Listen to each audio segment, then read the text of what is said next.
She always places aluminum foil balls in the dryer. Look what happens. An average of 93% of you wash clothes. But household chores are not among the favorite pastimes on weekends.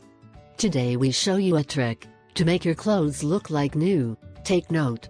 Apart from spending many hours washing, you have to spend hours ironing, and when there are children in the house, the activity is frustrating by the stains and other things that appear on our children's clothes. But with this trick today, you will see how it simplifies your life.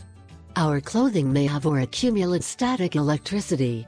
The garments stick to our body and it is very difficult to separate them, right? There are endless tricks to remove electricity from your garments, many with chemicals. This trick is to remove static electricity from clothing. You just have to make a ball the size of a tennis ball with foil and place it in the dryer. You can use it for about 6 months. Efficiently removes all the static of your clothes, avoiding to get lint, hair, etc. Remember to share with your family and friends on Facebook. You can help someone in need.